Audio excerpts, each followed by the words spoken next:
Hallo, willkommen zum letzten Teil unseres Online-Workshops zur Zenotenfotografie. Mein Name ist Roland Konrad und ich bin hier in Mexiko. Vorbereitung, Lichtverhältnisse und Belichtung. All das haben wir schon besprochen. Jetzt geht es um das Thema Bildgestaltung.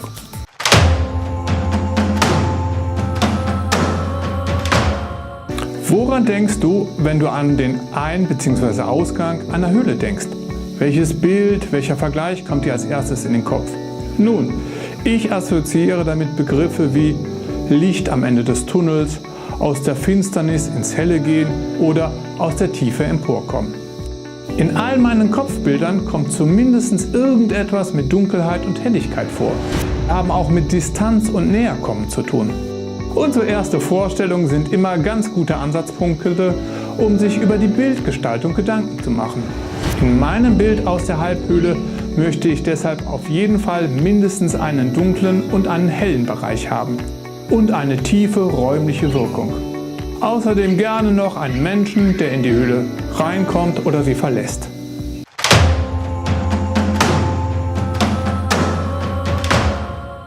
In den Vorüberlegungen sagte ich, dass mein Bild helle und dunkle Bereiche haben sollte. Nun, über Licht haben wir jetzt ja ausführlich gesprochen. Was aber ist mit der Dunkelheit? Wofür brauche ich die? Und wie setze ich sie geschickt in der Bildgestaltung ein? In einer Höhlenaufnahme schaffen helle Bereiche den Eindruck von Distanz und dunkle den von Nähe. Und da wir uns in einem umschlossenen Raum befinden, macht es durchaus Sinn, einen dunklen Rahmen zu setzen. Das hilft uns auch, du erinnerst dich, um die Verzeichnungen und Randunschärfen unseres Objektives zu kaschieren. Und je breiter der dunkle Rand, umso weiter entfernt wirkt der helle Bereich. In unserem Fall also der Höhlenausgang.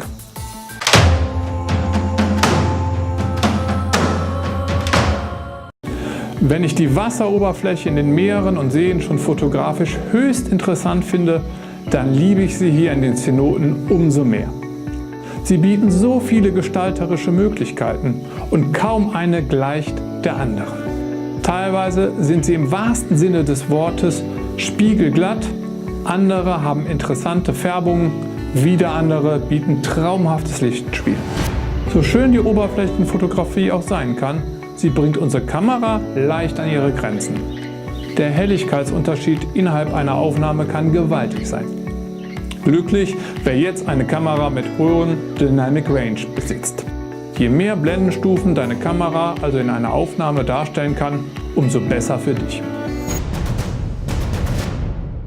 Bei der Fotografie von Oberflächen gibt es prinzipiell zwei Möglichkeiten.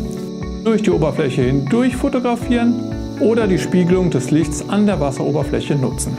Ein Spiegelbild ist nichts anderes als eine Totalreflexion des Lichts und die entsteht ab 48,75 Grad Grenzwinkel. Nun gehe ich natürlich nicht mit einem Geodreieck unter Wasser.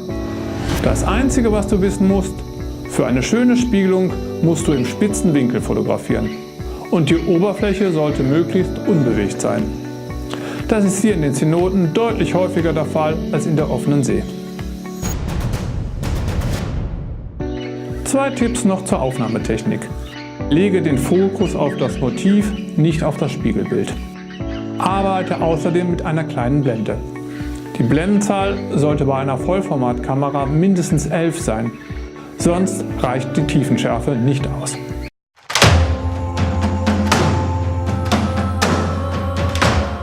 Natürlich lassen sich in solch einmaligen Umgebungen auch Menschen gut in einem Bild integrieren. Grob gesagt hast du zwei Möglichkeiten. Mache Fotos über das Tauchen in den Zenoten oder kreiere Aufnahmen von Menschen in surrealistischen Umgebungen. Was meine ich damit? Nun, dein Foto kann die Story erzählen, wie ein Mensch die Welt unter Wasser erkundet, sie genießt oder für seine Freizeit nutzt. Das sind meist Fotos von Tauchern oder Schnorchlern. Diese Aufnahmen sind sehr beliebt, sowohl bei den Betrachtern, die wissen wollen, wie es so ist da unten in den Höhlen, oder aber auch bei den Fotografierenden. Taucher oder Schnorchler finden wir immer. Spätestens, wenn wir einen willigen Buddy oder Guide haben, können wir mit denen auch fotografisch richtig arbeiten. Denkbar ist aber auch, die Szenerie als Fantasiewelt zu begreifen. Dann können wir auch kostümierte Menschen positionieren. Oder aber Models, die von ihrem Outfit gar nicht so recht in eine Welt unter Wasser passen mögen. Anzug und Krawatte nebst Laptop in einer Wasserlinienlandschaft? Warum nicht? Für all diese wunderbaren Spielereien brauchen wir aber Models, die zum einen über eine gewisse Freitauchfähigkeit verfügen. Außerdem etliches an Requisiten und Ausrüstung. Und dann auch noch die Erlaubnis der Zenotenbesitzer, ein solches Shooting auf deren Grund und Boden durchzuführen. Auch ich hatte bis heute noch nicht das Glück, solche Aufnahmen zu realisieren. Aber man braucht ja auch noch Ziele für die Zukunft. Wichtig bei jeder Art von Menschenfotografie unter Wasser ist Planung und Kommunikation. Besprecht also vorher mit eurem Tauchpartner, was ihr fotografieren wollt. Wohin soll euer Model gucken, wie die Beine und Arme halten. Und ganz wichtig, bittet sie oder ihn mit seiner oder ihrer Lampe oder einem Sklavenblitz noch weitere Lichtakzente zu setzen. Ich habe es mir mittlerweile zur Gewohnheit gemacht, nach dem Briefing des Guides noch ein kurzes Fotobriefing nachzuschieben. Dann wisst sowohl meine Tauchpartner als auch der Guide darüber Bescheid, was geschehen soll. Und auch der Rest der Mittaucher, soweit vorhanden, ist anschließend nicht vollkommen irritiert. Zum Thema Modelfotografie wirst du aber noch viel mehr Informationen in unserem entsprechenden Workshop finden.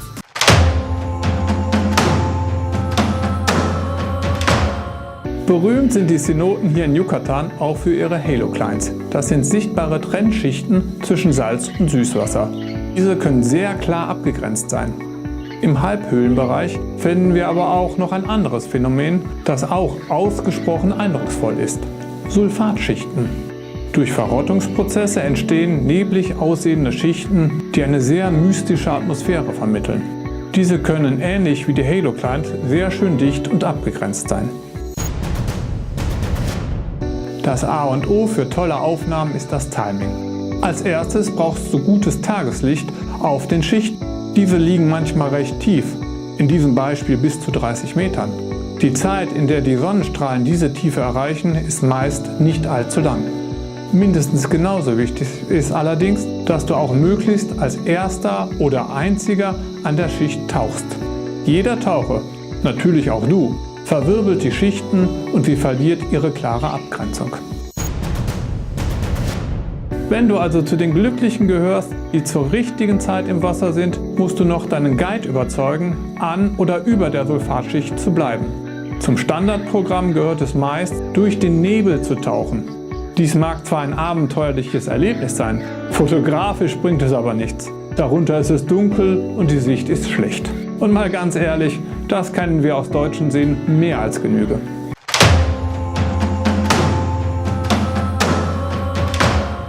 Die besten Aufnahmen kann man machen, wenn man mit einem Lichtassistenten oder Model taucht. Meine starke Empfehlung: Gebt dem Model eine oder mehrere starke Videoleuchten oder anderes Dauerlicht mit. Mit Sklavenblitzen ist es in diesem Fall bei der Arbeit deutlich schwerer.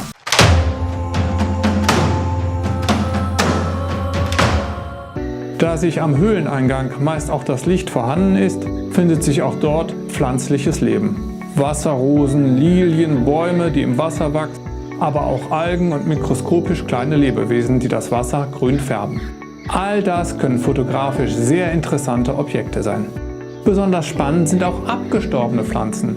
Die wirken wie surrealistische Objekte und laden so richtig zum Experimentieren ein.